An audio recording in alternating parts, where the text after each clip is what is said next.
ओम शांति। 5 जनवरी 2026। बाप दादा के मधुर महावाक्य। मीठे बच्चे, बाप की श्रीमत से तुम मनुष्य से देवता बनते हो। गीता का ज्ञान और राजयोग तुम्हें संपूर्ण पावन बना देता है। प्रश्न: सतयुग में हर चीज अच्छे से अच्छी सतो प्रधान होती है, क्यों? उत्तर: क्योंकि वहाँ मनुष्य सतो प्रधान है। जब मनुष्य अच्छे हैं तो सामग्री भी अच्छी है, और मनुष्य बुरे हैं तो सामग्री भी नुकसानकारक है। सतो प्रधान सृष्टि में कोई भी वस्तु अप्राप्त नहीं है, कुछ भी कहीं से मांगना नहीं पड़ता। ओम शांति। बाबा इस शरीर द्वारा समझाते हैं, इनको जीव कहा जाता, इनमें आत्मा भी है, और तुम बच्चे जानते हो परमपिता परमात्मा भी इनमें है। यह तो पहले पहले पक्का होना चाहिए, इसलिए इनको दादा भी कहते हैं। यह तो बच्चों को निश्चय है, इस निश्चय में ही रमण करना है। बरोबर बाबा ने जिसमें पधरामणी की है वह अवतार लिया है। उनके लिए बाप खुद कहते हैं, मैं इनके बहुत जन्मों के अंत के भी अंत में आता हूँ। बच्चों को समझाया गया है, यह है सर्वशास्त्र शिरोमणि गीता का ज्ञान। श्रीमत अर्थात श्रेष्ठ मत। श्रेष्ठ ते श्रेष्ठ मत है, ऊंच ते ऊंच भगवान की। जिसकी श्रीमत से तुम मनुष्य से देवता बनते हो। तुम भ्रष्ट मनुष्य से श्रेष्ठ देवता बनते हो। तुम आते ही इसलिए हो। बाप भी खुद कहते हैं, मैं आता हूँ तुमको श्रेष्ठाचारी निर्विकारी मत वाले देवी देवता बनाने। मनुष्य से देवता बनने का अर्थ भी समझना है। विकारी मनुष्य से निर्विकारी देवता बनाने आते हैं। सतयुग में मनुष्य रहते हैं, परंतु दैवी गुणों वाले। अभी कलयुग में है आसुरी गुणों वाले। है सारी मनुष्य सृष्टि, परंतु वह है ईश्वरीय बुद्धि, यह है आसुरी बुद्धि। वहाँ ज्ञान, यहाँ भक्ति। ज्ञान और भक्ति अलग अलग है ना। भक्ति की पुस्तक कितनी और ज्ञान की पुस्तक कितनी है। ज्ञान का सागर बाप है, उनका पुस्तक भी तो एक ही होना चाहिए। जो भी धर्म स्थापन करते हैं उनका पुस्तक एक होना चाहिए। उनको रिलीजियस बुक कहा जाता है। पहला रिलीजियस बुक है गीता, श्रीमद् भगवद गीता। यह भी बच्चे जानते हैं, पहला आदि सनातन देवी देवता धर्म है, ना कि हिंदू धर्म। मनुष्य समझते हैं गीता से हिंदू धर्म स्थापन हुआ, और गीता गाई है श्री कृष्ण ने। कोई से पूछो तो कहेंगे परंपरा से यह श्री कृष्ण ने गाई है, कोई शास्त्र में शिव भगवानुवाच है नहीं। श्रीमद् श्री कृष्ण भगवानुवाच लिख दिया है। जो गीता पढ़े होंगे उनको सहज समझ में आएगा। अभी तुम समझते हो, इसी गीता ज्ञान से मनुष्य से देवता बने हैं, जो अभी बाप तुमको दे रहे हैं। राजयोग सिखा रहे हैं, पवित्रता भी सिखा रहे हैं। काम महाशत्रु है, इस द्वारा ही तुमने हार खाई है। अब फिर उन पर जीत पाने से तुम जगत जीत अर्थात विश्व का मालिक बन जाते हो। यह तो बहुत सहज है। बेहद का बाप बैठ इनके द्वारा तुमको पढ़ाते हैं। वह है सभी आत्माओं का बाप। यह फिर है बेहद का बाप मनुष्यों का। नाम ही है प्रजापिता ब्रह्मा। तुम कोई से भी पूछेंगे ब्रह्मा के बाप का नाम बताओ तो मूंझ पड़ेंगे। ब्रह्मा विष्णु शंकर है क्रिएशन, इन तीनों का कोई तो बाप होगा ना। तुम दिखाते हो इन तीनों का बाप है निराकार शिव। ब्रह्मा विष्णु शंकर को सूक्ष्म वतन के देवताएं दिखलाते हैं, उनके ऊपर है शिव। बच्चे जानते हैं, शिव बाबा के बच्चे जो भी आत्माएं हैं उनको अपना शरीर तो होगा। वह तो सदैव निराकार परमपिता परमात्मा है। बच्चों को मालूम हुआ है, निराकार परमपिता परमात्मा के हम बच्चे हैं। आत्मा शरीर द्वारा बोलती है परमपिता परमात्मा। कितनी सहज बातें हैं। इसको कहा जाता है अल्फ बे। पढ़ाते कौन है? गीता का ज्ञान किसने सुनाया? निराकार बाप ने। उन पर कोई ताज आदि है नहीं। वह ज्ञान का सागर बीज रूप चैतन्य है। तुम भी चैतन्य आत्माएं हो ना। सभी झाड़ों के आदि मध्य अंत को तुम जानते हो। भल माली नहीं हो, परंतु समझ सकते हो कैसे बीज डालते हैं, उनसे झाड़ निकलते हैं। वह तो है जड़ झाड़, यह है चैतन्य। तुम्हारी आत्मा में ज्ञान है और कोई की आत्मा में ज्ञान होता नहीं। बाप चैतन्य मनुष्य सृष्टि का बीज रूप है, तो झाड़ भी मनुष्यों का होगा। यह है चैतन्य क्रिएशन। बीज और क्रिएशन में फर्क तो है ना। आम का बीज डालने से आम निकलता है, फिर झाड़ कितना बड़ा होता है। वैसे मनुष्य के बीज से मनुष्य कितने फर्टाइल होते हैं। जड़ बीज में कोई ज्ञान नहीं है, यह तो चैतन्य बीज रूप है। उनमें सारे सृष्टि रूपी झाड़ का ज्ञान है कि कैसे उत्पत्ति, पालना, फिर विनाश होता है।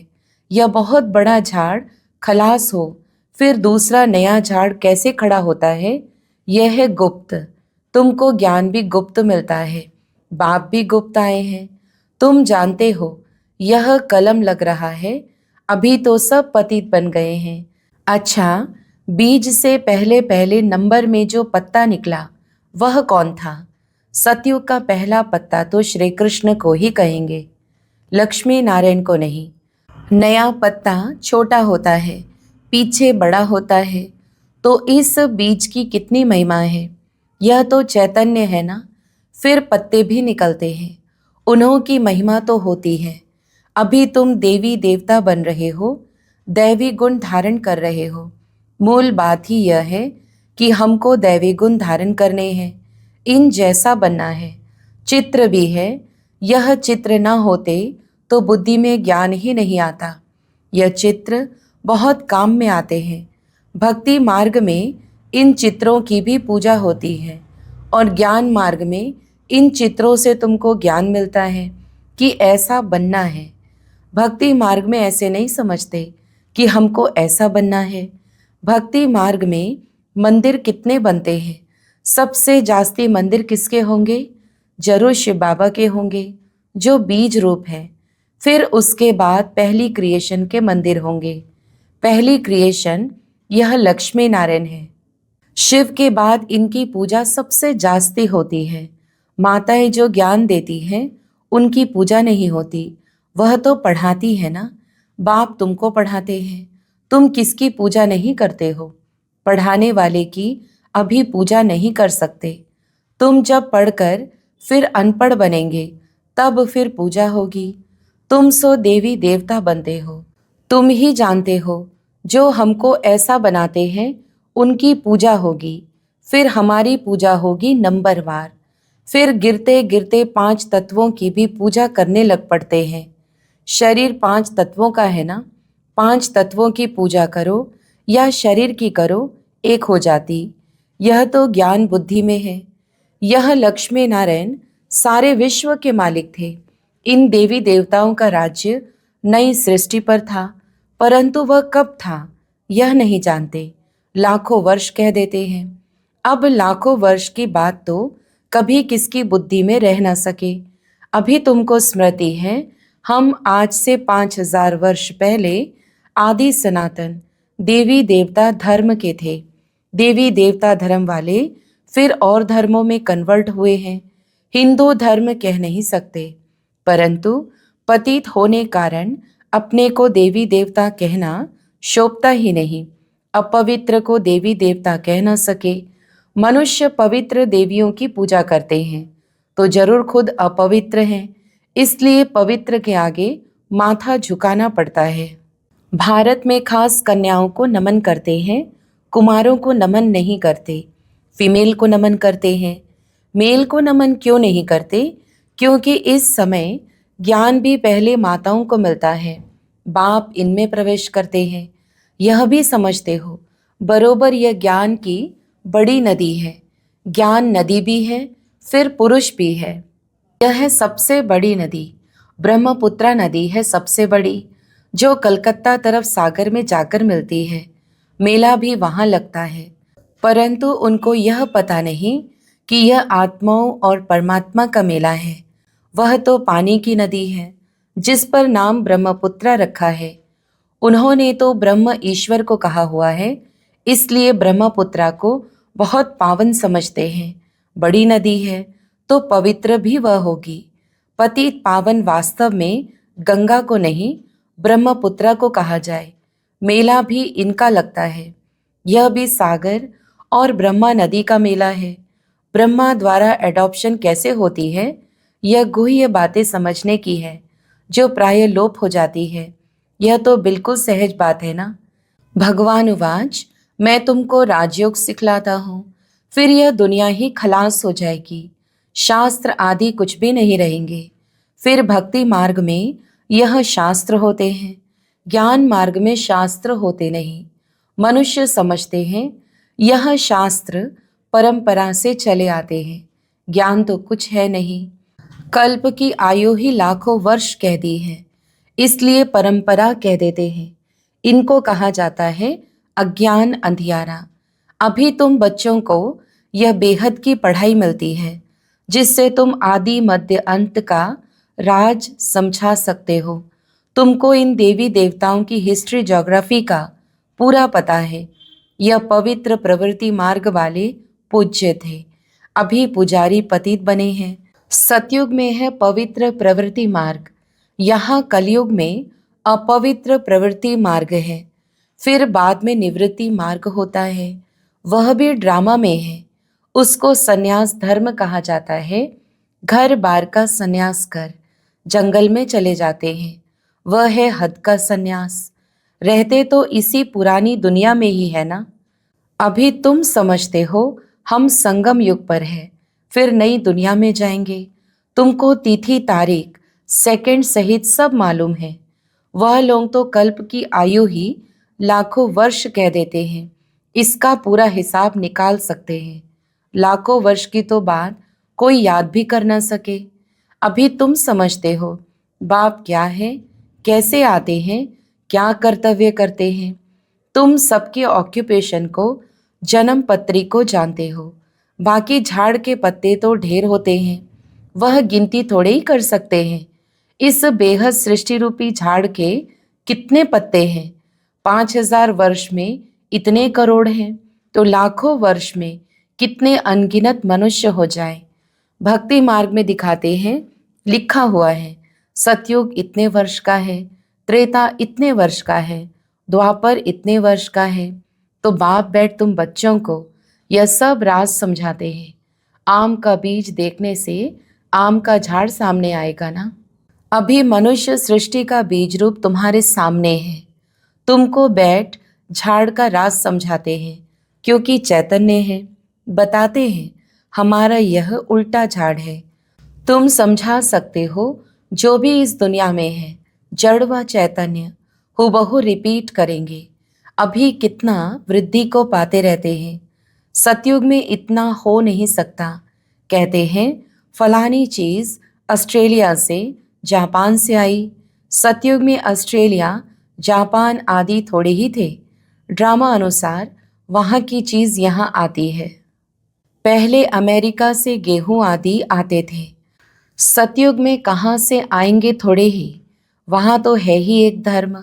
सब चीज़ें भरपूर रहती हैं। यहाँ धर्म वृद्धि को पाते रहते हैं, तो उनके साथ सब चीज़ें कम होती जाती हैं। सतयुग में कहाँ से मांगते नहीं हैं। अभी तो देखो कहाँ कहाँ से मांगते हैं। मनुष्य पीछे वृद्धि को पाते गए हैं। सतयुग में तो अप्राप्त कोई वस्तु होती नहीं। वहाँ की हर चीज़ सतो प्रधान बहुत अच्छी होती है। मनुष्य ही सतो प्रधान है। मनुष्य अच्छे हैं तो सामग्री भी अच्छी है।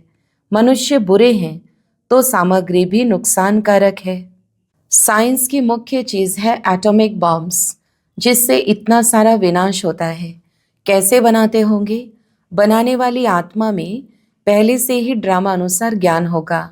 जब समय आता है तब उनमें वह ज्ञान आता है। जिसमें सेंस होगी वही काम करेंगे और दूसरे को सिखाएंगे। कल्प कल्प जो पार्ट बजाया है वही बजता रहता है। अभी तुम कितने नॉलेजफुल बनते हो, इनसे जास्ती नॉलेज होती नहीं। तुम इस नॉलेज से देवता बन जाते हो।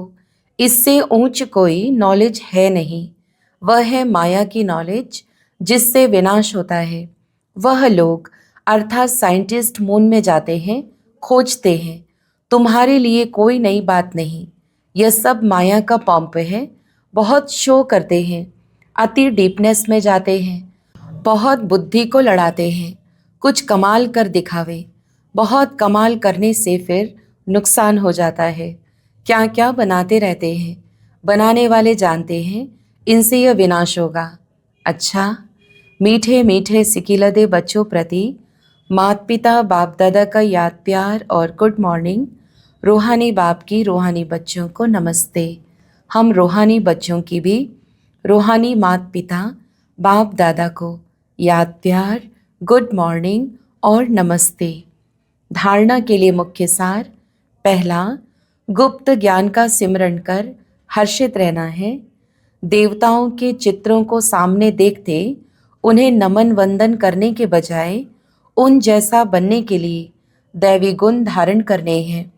दूसरा, सृष्टि के बीजरूप बाप और उनकी चैतन्य क्रिएशन को समझ नॉलेजफुल बनना है। इस नॉलेज से बढ़कर और कोई नॉलेज नहीं हो सकती। इसे नशे में रहना है। वरदान, एक बाप दूसरा न कोई, इस पाठ की स्मृति से एक रस स्थिति बनाने वाली श्रेष्ठ आत्मा भव। विस्तार, एक बाप दूसरा न कोई, यह पाठ निरंतर याद हो तो स्थिति एक रस बन जाएगी, क्योंकि नॉलेज तो सब मिल गई है। अनेक पॉइंट्स हैं, लेकिन पॉइंट्स होते हुए पॉइंट रूप में रहें, यह है उस समय की कमाल जिस समय कोई नीचे खींच रहा हो।